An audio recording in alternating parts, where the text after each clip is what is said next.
evening, good night. Wishes as per your time zone. Folks, we really appreciate your support and your queries and your comments and your feedback that you have expressed in our first episode. Thank you very much. Here we are back again on popular demand. Prasad and me, Ayaz Zanzaria.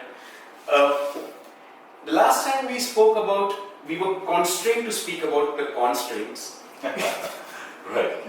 So we spoke about theory of constraints, and we kind of looked at it as a 10,000 foot overview, right? We just spoke about what it really entails. Now I'd like to talk about a little bit more. Let's deep dive slightly more. Let's take it down to probably 1,000 foot overview. And see what are the steps involved in a typical theory of constraints when you deploy a POC technique on your. It could be your manufacturing line, it could be your any other product or service that you're dealing with. What are the steps involved in a typical TOC, and why and where and how it can be deployed?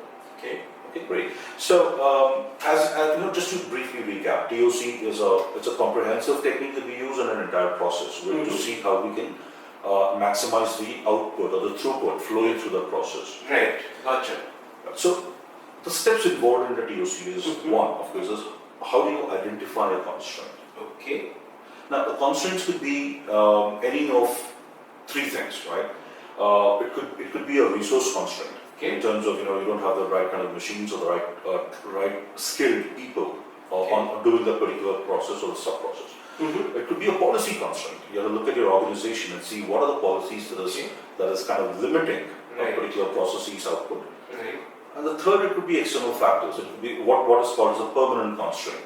It could be regulatory in nature. It could be anything which is affecting labor laws, for example. Anything affecting the organization from an external perspective. So an organization works under these constraints at all times. Right. True. All business processes work under these constraints. So it's important, step one, you need to identify where the constraint is. Right. Gotcha. Step number two, it's called exploiting the constraint. Right? So what does that mean? You need to really look at that particular sub-process which you have identified as a constraint in your entire process, right? And then you need to really look at all your business processes, which is adding value, which is not adding value. How does one do that? One way of doing it is to draw a swim lane, do a process map with swim lanes. Right, gotcha. Do an affinity diagram. Do a lot of these tools and techniques that are available to you to identify what are non-value adding constraints or steps, sub-processes. Right, gotcha. And you remove them. Through brainstorming, through innovation, through a lot of other things. You got to minimize those non-value adding steps, which kind of add to the constraint. Moving on, you've identified the constraint, you've exploited the constraint. The third step is to submit the rest of your processes to the constraint. This is where it gets interesting. What does this mean? Now, let's say that in a typical, assembly line manufacturing setup, or let's take something more. Another example. Quality check? No, I was thinking more of a everyday kind of an example. Let's say this. Over the New Year, I had a New Year resolution that I'm going to hit the gym and be fit. So I joined up a great gym. With the help of a dietitian, I managed to draw up a fantastic diet plan. And I hit the gym every day, 2 hours every morning. Right? Now that coupled with my daily work meant that I had to get up, let's say about 5:30 in the morning, and then go to the gym. But then, what happened after 2-3 months of continuous gymming and dieting? I found that it was not really helping me. My weight didn't go down. Right? I didn't have the desired result. My desired outcome was missing. You know the reason why? Well, looking at your physique, you need to go to the gym. Jokes apart. The real reason for that, for not getting the desired outcome, was I was not getting enough sleep. Okay. Right? So I was getting maximum of 4 or 5 hours of sleep in a day, which nullified The efforts you're putting on. absolutely. Gotcha. So here the constraint, if you look at it, absolutely, that's absolutely right, because my effort was here, Right. but something, The fatigue was pulling you down, absolutely, just nullifying the effort. and the desired outcome, was it here? No, it was here, True. Gotcha. right? Yeah. It was not in line with the kind of efforts putting in. So here the constraint was The the sleep. lack of sleep. Lack of sleep. Now, if when I did manage to get my sleep up to the desired 6 or 8 hours of everyday sleep, my daily sleep, Mm-hmm. I could do with a lot less effort in the gym.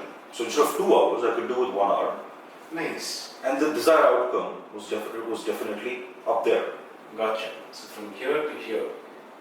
right? That fine balancing is what we need to achieve. Right. Now, this is a very simple example that I've taken, but this holds true when we say that submit the rest of the processes to the constraint. Gotcha.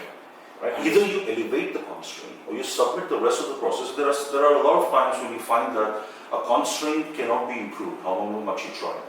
Gotcha. And that's the time when you take a decision that the rest of your processes should march to the same beat. True. In POC language, it's called takt time, T-A-K-T, takt time, which is a German word for beat. So the beat of the process should be absolutely uniform. Right. There's no point in speeding up one part of a sub-process Where the it just piles up absolutely next to a constraint. So Gotcha. everything should be in sync. in sync, the timing should be great. Gotcha. Gotcha. Quickly moving on to the fourth step is elevating, which I touched upon. How do you elevate a constraint? Yeah. And the last, but not the least, the very most important part of this entire 5-step process is go back to step 1. Don't let inertia be the constraint. Gotcha. So you have to constantly keep on identifying the constraint, exploit it, submit the rest of the processes, elevate the constraint, then go back to identifying it. Gotcha. So essentially, it's a form of a continuous improvement or continuous innovation, continuous monitoring. Yes, that's what it is. That's in a nutshell. Folks, what are your thoughts? How do you like this explanation of the theory of constraints and how it works? Do let us know, do reach out to us. This is not the end. We are open to questions, feedback, comments. Feel free to connect with us. We are here to help you out. Stay tuned for the next. More interesting stuff coming up. Take care. Goodbye. Bye-bye.